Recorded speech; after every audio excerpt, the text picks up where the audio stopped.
Episode की starting में दिखाया जाता है कि होजुकी कूडो को देखकर वहाँ पर काफ़ी ज़्यादा डर जाती है। होजुकी अपने रूम का दरवाज़ा बंद कर लेती है और बोलती है, आखिर तुम यहाँ पर क्या कर रहे हो।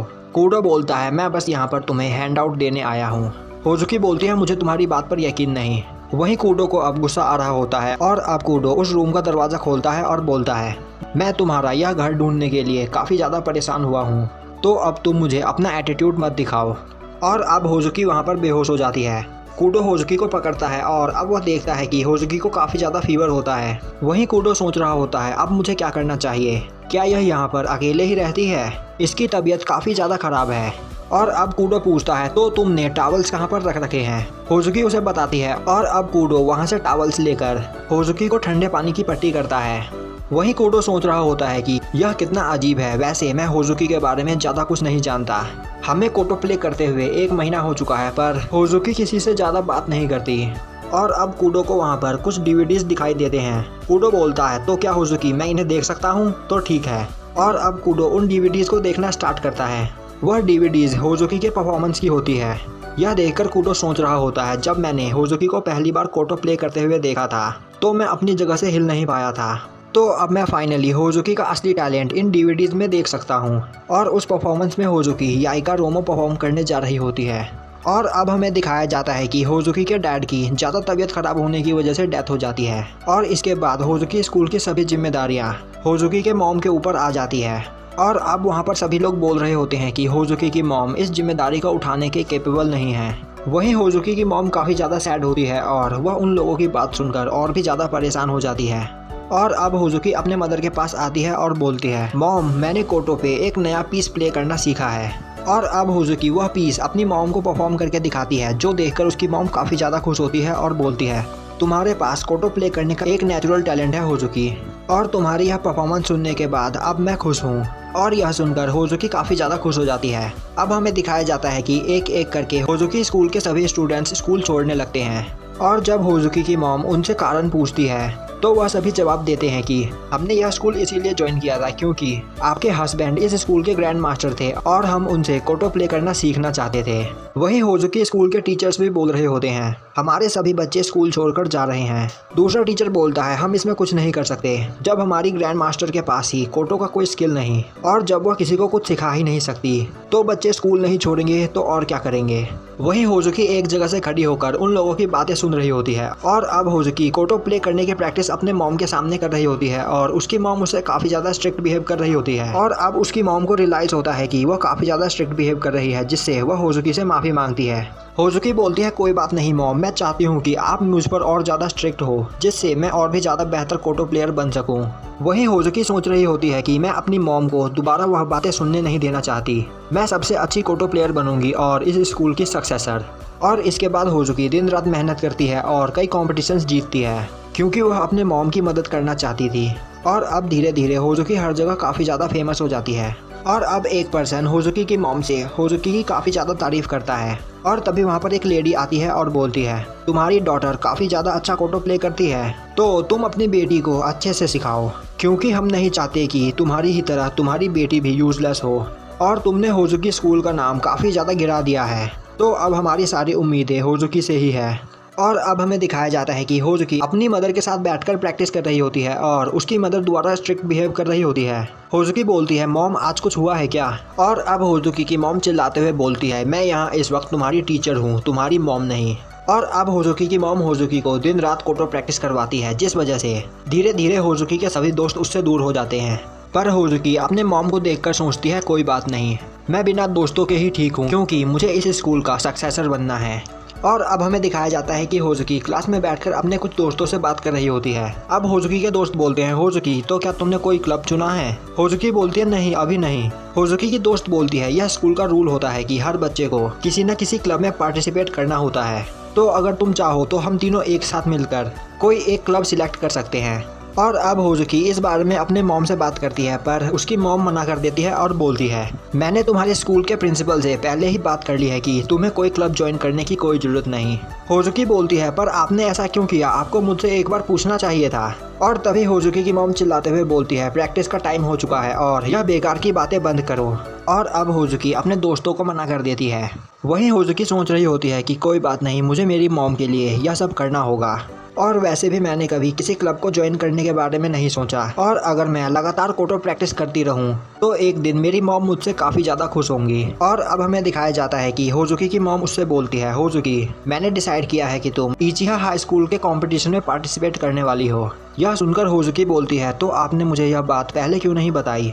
होजुकी की मॉम बोलती है मैं तुम्हें यह सब बातें बताना इम्पोर्टेंट नहीं समझती, और वैसे भी तुम वही करने वाली हो जो मैं तुमसे करने के लिए कहूँगी। यह सुनकर होजुकी काफ़ी ज़्यादा हैरान हो जाती है और अब होजुकी की मॉम वहाँ से जाने लगती है। होजुकी बोलती है मॉम एक मिनट रुकिए, मैं आपसे थोड़ी देर बात करना चाहती हूँ। होजुकी की मॉम बोलती है तुम्हारे प्रैक्टिस करने का टाइम हो चुका है, और वह वहाँ से चली जाती है। और अब यह सुनकर होजुकी को कुछ भी समझ में नहीं आता। अब हमें दिखाया जाता है कि होजुकी उस कंपटीशन में परफॉर्म करने जा रही होती है, और यह वही कंपटीशन होता है जिसकी डीवीडी कूडो देख रहा होता है। वहीं होजुकी को देखकर वहाँ के जजेस बोल रहे होते हैं यह लड़की होजुकी स्कूल से है ना, मैंने इसके बारे में सुना है कि इतनी छोटी सी उम्र में ही इसने कोटो के कई मुश्किल पीसेस प्ले करना सीख लिया है। दूसरा जज बोलता है हाँ यह केवल 15 साल की है और यह आगे रोमो परफॉर्म करने जा रही है, जो परफॉर्म करना हमारे लिए भी काफ़ी ज़्यादा मुश्किल है। वहीं होजुकी सोच रही होती है कि मेरी मॉम मेरी बात सुनना नहीं चाहती, अब उन्हें मेरा कोई भी पेन दिखाई नहीं देता, और वह मुझसे प्रैक्टिस करने के अलावा और कुछ नहीं बोलती। पर अब स्टेज पे वह मुझे इग्नोर नहीं कर सकती और ना ही मुझे रोक सकती है। मैं मॉम को अपनी फीलिंग्स बताकर रहूंगी। और अब होजुकी वह कोटो प्ले करना स्टार्ट करती है। वहीं यह सुनकर वहां बैठे सभी लोग काफ़ी ज़्यादा हैरान हो जाते हैं, और जजेस बोल रहे होते हैं यह कौन सा पीस प्ले कर रही है, यह तो यागे रोमो नहीं है, आज तक हमने यह पीस कभी नहीं सुना, तो क्या इसका मतलब इसने यह पीस खुद ब खुद बनाई है। पर यह तो यागे रोमो परफॉर्म करने वाली थी, इस वजह से हमें इसे फेल करना पड़ेगा। और यह सुनकर होजुकी की मॉम को कुछ भी समझ में नहीं आ रहा होता। वहीं जजेस बोल रहे होते हैं पर फिर भी यह सॉन्ग कमाल का है। और अब होजुकी को याद आ रहा होता है कि एक दिन उसने अपनी मॉम से पूछा था कि क्या हम कोटो प्ले करके ड्रैगन रिजेंबल कर सकते हैं, जिस पर उसकी मॉम ने कहा था हाँ। होजुकी बोलती है तो यह ड्रैगन्स क्या होते हैं। उसकी मॉम बोलती है मैंने भी आज तक किसी ड्रैगन को नहीं देखा, पर मैंने यह सुना है कि ड्रैगन्स अर्थ और हेवन को एक दूसरे से कनेक्ट करते हैं। अब होजुकी बोलती है तो आप कहना चाहती हो कि अगर मैं कोटो को ठीक से प्ले करूँ तो हेवन में डैड उस कोटो के म्यूजिक को सुन पाएंगे। होजुकी की मॉम बोलती है हाँ तुम सही बोल रही हो। वहीं होजुकी उस म्यूजिक को अपनी पूरी फीलिंग्स के साथ परफॉर्म कर रही होती है। और अब होजुकी की परफॉर्मेंस वहाँ पर ख़त्म होती है, और उसकी परफॉर्मेंस सुनकर वहाँ पर सभी लोग काफ़ी ज़्यादा एक्साइटेड होते हैं। वहीं जजेस बोल रहे होते हैं यह लड़की अभी बस 15 साल की है और इसने अपना ही एक कोटो पीस बनाया है। और अब होजुकी अपनी मॉम के पास आती है। वहीं उसकी मॉम काफ़ी ज़्यादा गुस्सा होती है और बोल रही होती है तुम्हारी ऐसा करने की हिम्मत कैसे हुई। होजुकी अपने मॉम के पास जाने की कोशिश करती है, पर तभी उसकी मॉम उसे दूर करते हुए बोलती है तुम मुझे मत छुओ, तुम कभी नहीं समझ सकती कि मैं कैसा फील करती हूँ, मेरे कंधों पर कितना बोझ है, तुम कभी नहीं समझ सकती। तुम्हारा कोटो प्ले मेरे लिए एक वेपन की तरह था जिसे मैं मुझ पर उंगली उठाने वालों के खिलाफ यूज़ कर सकती थी, पर तुमने मेरी उम्मीदों पर पानी फेर दिया। और यह सुनकर होजुकी काफ़ी ज़्यादा उदास हो जाती है और उसके आंखों में आंसू आ जाते हैं। वहीं वह सोच रही होती है कि मैं खुद से मॉम के हार्ट को कनेक्ट नहीं कर पाई, मॉम नहीं समझ पाई कि मैं कैसा फील करती हूँ। और अब होजुकी वहाँ पर रोने लगती है। और अब हमें दिखाया जाता है कि कूडो उस डीवीडी में होजुकी का परफॉर्मेंस देखता है, और वह परफॉर्मेंस देखकर कूडो के आंखों में आंसू आ जाते हैं। और अब हमें दिखाया जाता है कि उस दिन के बाद से होजुकी ने कोटो प्रैक्टिस करना कम कर दिया था, और धीरे धीरे उसने अपनी क्लासेस भी अटेंड करना बंद कर दी। और अब होजुकी की मॉम बोलती है कि मेरे सुनने में आया है कि तुम अपनी क्लासेस अटेंड नहीं कर रही हो। होजुकी बोलती है मुझे सबसे आसान तरीका यही लगा, और अब आपको खुद को फोर्स करने की कोई ज़रूरत नहीं, क्योंकि अब मैं कोटो प्ले करना नहीं चाहती। वहीं होजुकी सोच रही होती है कि मैंने अपनी मॉम को खुश करने के लिए कितनी प्रैक्टिस करी और कितनी ज़्यादा मेहनत करी, पर वह सभी मेहनत बेकार हो गई। और अब हमें दिखाया जाता है कि होजुकी अपने स्कूल से घर आती है, और होजुकी को देखकर उसकी मॉम बोलती है मुझे पता चला कि तुमने आज भी अपनी क्लासेस अटेंड नहीं करी। होजुकी बोलती है मैं अब यह नहीं करना चाहती, तो अब आप मुझे फोर्स नहीं कर सकती। और यह सुनकर होजुकी की मॉम होजुकी से कुछ बोलती है। और अब हमें दिखाया जाता है कि अगली सुबह होजुकी की नींद खुलती है, और अब वह सोच रही होती है कि मुझे ऐसा क्यों लग रहा है कि कूडो कल मेरे घर आया था। और तभी होजुकी देखती है कि कूडो वहाँ पर बैठा बैठा सो रहा होता है और उसे देखकर होजुकी काफी ज्यादा हैरान हो जाती है। कूडो बोलता है तुम इतनी तेज चिल्ला क्यों रही हो, मैं सो रहा हूँ। होजुकी बोलती है पहले तुम यह बताओ कि तुम मेरे घर पे क्या कर रहे हो। कूडो बोलता है क्या तुम्हें पता नहीं कि एक बीमार आदमी को घर पर अकेला नहीं छोड़ना चाहिए। यह सुनकर होजुकी चिल्लाते हुए बोलती है तो तुम पूरी रात मेरे घर पर रुके थे। कूडो बोलता है अगर तुम इतनी तेज चिल्ला रही हो तो इसका मतलब तुम ठीक हो।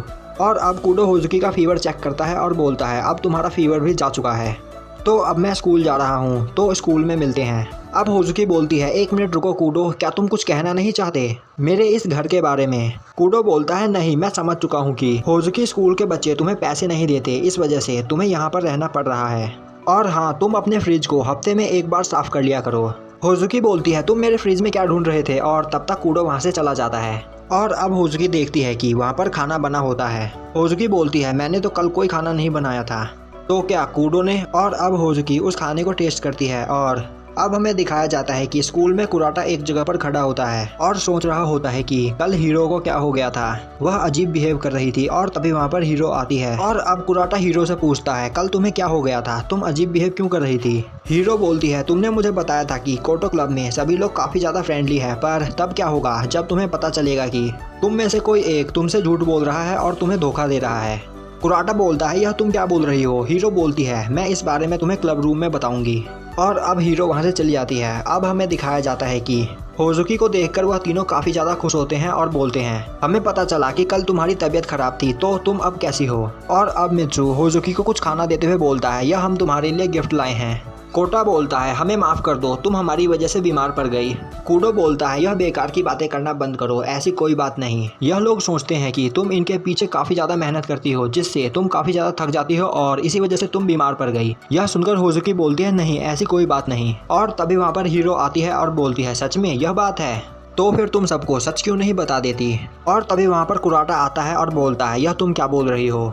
और अब हीरो बोलती है मुझे माफ़ करना होजुकी, पर मेरी ग्रैंडमदर ने मुझे तुम्हारे बारे में सब कुछ बता दिया है, तो तुम्हारे पास कोटो प्ले करने के लिए कोई और जगह नहीं थी, इसीलिए तुमने इस स्कूल का कोटो क्लब ज्वाइन किया।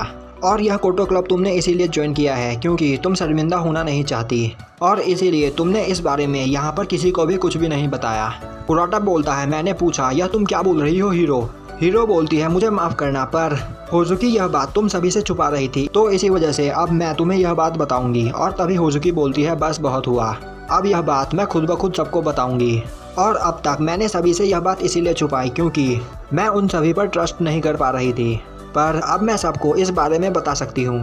और अब होजुकी वहाँ पर सबसे माफ़ी मांगती है और बोलती है कि मुझे यह बात तुम लोगों को पहले ही बता देनी चाहिए थी। मुझे मेरी मॉम ने होजुकी स्कूल से एक्सकम्युनिकेटेड कर दिया है। यह सुनकर वहाँ पर सभी लोग काफ़ी ज़्यादा हैरान हो जाते हैं। और यह सुनकर हीरो काफ़ी ज़्यादा खुश होती है और सोच रही होती है कि अब इनके बीच फाइट स्टार्ट होने वाली है। और अब कूडो और वह तीनों बंदे बोलते हैं यह एक्सकम्युनिकेटेड का मतलब क्या होता है, हमें अभी तक कुछ भी समझ में नहीं आया। यह सुनकर कुराटा हैरान हो जाता है। और अब होजुकी बोलती है मैं यह कह रही हूँ कि मुझे मेरी मॉम ने होजुकी स्कूल से निकाल दिया है और अब मैं अकेले ही रह रही हूँ। वहीं कुराटा सोच रहा होता है तो होजुकी की मॉम ने उसे होजुकी स्कूल से निकाल दिया और होजुकी को छोड़ दिया। और अब कुराटा बोलता है हमसे यह बात शेयर करने के लिए थैंक्स। और अब वहाँ पर कूडो और वह तीनों बंदे बोल रहे होते हैं तुम्हें यह बात हमें पहले बतानी चाहिए थी, हम तुम्हारी कोई मदद कर सकते थे। और यह सुनकर होजुकी काफ़ी ज़्यादा खुश होती है। वहीं पर हीरो को कुछ भी समझ में नहीं आ रहा होता और अब वह बोलती है तुम सभी कैसे लोग हो, होजुकी ने तुमसे झूठ बोला और उसके बाद भी तुमसे थैंक्स कर रहे हो। उसने तुमसे झूठ बोला है, अभी तुम्हें एक दूसरे से फाइट करना चाहिए था। और अब यह बोलकर हीरो वहाँ से भाग जाती है। और अब कुराटा हीरो के पीछे जाता है और बोलता है हीरो 1 मिनट रुको, मैं बस तुमसे बात करना चाहता हूँ। और अब हीरो बोलती है तुम लोगों ने मेरे प्लान पर पानी फेर दिया, मैं चाहती थी कि तुम्हारी दोस्ती टूट जाए और तुम सभी आपस में फाइट करो, पर ऐसा कुछ नहीं हुआ। और यह देखकर मुझे काफी ज्यादा गुस्सा आ रहा है। तुम क्या सोचते हो मैंने तुम्हारा कोटो क्लब क्यों ज्वाइन किया, तुम्हारा वह बेकार परफॉर्मेंस सुन के मैं बस तुम सभी की दोस्ती को तोड़कर तुम लोगों को आपस में लड़वाना चाहती थी। अब कुराटा बोलता है तो क्या तुम बस यही कहना चाहती थी, मुझे तुम्हारे लिए काफ़ी बुरा लग रहा है, तुम्हारे पास शायद काफ़ी फ्री टाइम है। और अब कुराटा वहाँ से जाने लगता है, पर तभी पीछे से हीरो कुराटा को अपने बैग से मारती है। और अब कुराटा देखता है वहाँ हीरो की आंखों में आंसू होते हैं और अब हीरो वहाँ से भाग जाती है। वहीं हीरो को उसका फ्लैशबैक याद आ रहा होता है, जिसमें एक लड़का हीरो से बोल रहा होता है कि उसे किसी ने बताया कि वह उसके पीठ पीछे उसकी बुराई कर रही थी। और अब कुछ लड़कियां हीरो से बोलती है कि मीनामी ने हमें बताया कि तुम उसे काफी ज्यादा परेशान कर रही हो क्योंकि तुमने इसे तुम्हारे बॉयफ्रेंड के साथ बात करते हुए देख लिया था। हीरो बोलती है पर मैंने ऐसा कुछ नहीं किया, पर उसकी बातों पर कोई यकीन नहीं करता। और अब हीरो बोल रही होती है वह झूठ बोल रही है, मैंने ऐसा कुछ नहीं किया। और अब हीरो बोलती है उस लड़की ने बस एक झूठ बोलकर मेरा बॉयफ्रेंड मुझसे छीन लिया और उस हादसे के बाद मेरी इमेज पूरी क्लास में काफी ज्यादा खराब हो गई, जिसके बाद मेरे सभी दोस्त मुझे इग्नोर करने लगे और मैं अकेली हो गई। और उस दिन के बाद से जब मैं किसी को एक दूसरे के साथ ज़्यादा फ्रेंडली देखती थी तो मैं उनके बीच फूट डालकर उन्हें आपस में लड़वा दिया करती थी। और जैसा मैंने सोचा था, मेरे झूठ को सच मानकर सभी लोग आपस में फाइट किया करते थे और मैंने सोचा था कि इस बार भी मैं इन सभी को आपस में लड़वा दूंगी। पर इन लोगों को उस बात से कोई प्रॉब्लम नहीं है, वह लोग सच में बेवकूफ़ है, उन्हें यह बात सुनकर आपस में फाइट करना चाहिए था। और अब यह बोलकर होरी वहाँ पर जोर जोर से रोने लगती है। और अब कुराटा गुस्से में क्लब रूम में एंटर होता है, जिसे देखकर वह तीनों काफ़ी ज़्यादा डर जाते हैं। कुराटा काफ़ी ज़्यादा गुस्से में होता है और अब कूडो बोलता है चश्मिश उस बारे में भूल जाओ और तुम मुझे रोकुडान सिखाओ। कुराटा गुस्से में बोलता है अभी तुमने क्या कहा। और अब कूडो काफ़ी ज़्यादा डर जाता है और बोलता है प्लीज़ मुझे माफ़ कर दो। और यह देखकर वह तीनों बंदे बोलते हैं चीका माफ़ी मांग रहा है, हमने आज से पहले यह कभी नहीं देखा। और अब हमें दिखाया जाता है कि अगले दिन कुराटा हीरो से मिलता है, पर कुराटा को देखते ही हीरो वहाँ से भागने लगती है। कुराटा बोलता है 1 मिनट रुको, मैं तुमसे बात करना चाहता हूँ। तुमने कल मुझसे जो भी कुछ कहा उसके बाद मुझे रोना चाहिए था, पर उस वक्त तुम क्यों रो रही थी। और वहीं होजुकी एक जगह से छुपकर उनकी बातें सुन रही होती है। हीरो बोलती है पर मैं तुम्हें क्यों बताऊं।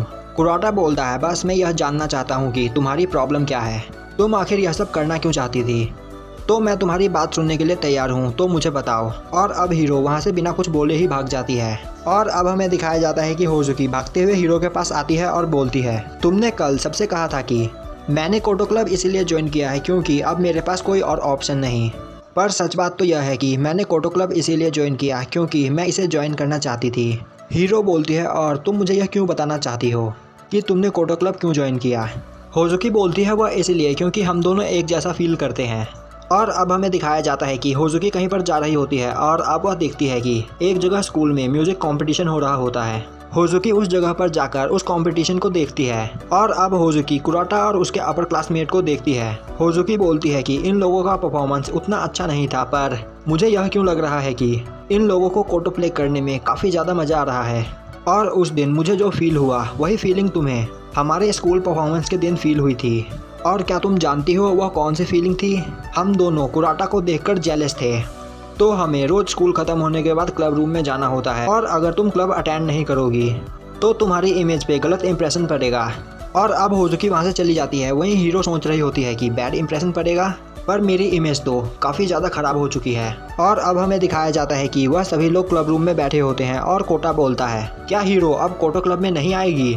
और अब हमें दिखाया जाता है कि हीरो कोटो क्लब रूम के गेट पर खड़ी होती है और वह कुराटा के कही गए बातों के बारे में सोच रही होती है। और तभी वहाँ पर कूडो आता है और बोलता है तुम रास्ते में खड़ी हो, अगर तुम ऐसे ही यहाँ पर खड़ी रहोगी तो कोई भी क्लब रूम के अंदर नहीं जा पाएगा। और अब हीरो वहाँ से हट जाती है। कूडो क्लब रूम का दरवाज़ा खोलता है और बोलता है तो तुम क्लब रूम में आ रही हो या नहीं। हीरो बोलती है मुझे नहीं पता, पर क्या अगर मैं क्लब रूम में आऊँ तो यह तुम्हारे लिए ठीक रहेगा। कूडो बोलता है यह तुम क्या बोल रही हो और यह डिसाइड करने वाला मैं कौन होता हूँ। और अब हीरो वहाँ आगे बढ़ती है। वहीं हीरो को देखकर वहाँ पर सभी लोग खुश होते हैं। अब हीरो बोलती है मैं उसके लिए तुम सभी से माफ़ी मांगना चाहती हूँ, तो प्लीज़ क्या तुम मुझे माफ़ करोगे। और अब वह सभी हीरो को माफ़ कर देते हैं और यहीं पर हमारा एपिसोड ख़त्म हो जाता है। तो भाई लोग कमेंट करके बताओ कि यह वीडियो आपको कैसी लगी। अगर वीडियो अच्छी लगी तो लाइक करें, चैनल पर नए हो तो सब्सक्राइब करें और बेल नोटिफिकेशन को ऑल पे कर दें, जिससे हमारी आगे आने वाली वीडियोस आपसे मिस ना हो। तो मिलते हैं नेक्स्ट वीडियो में।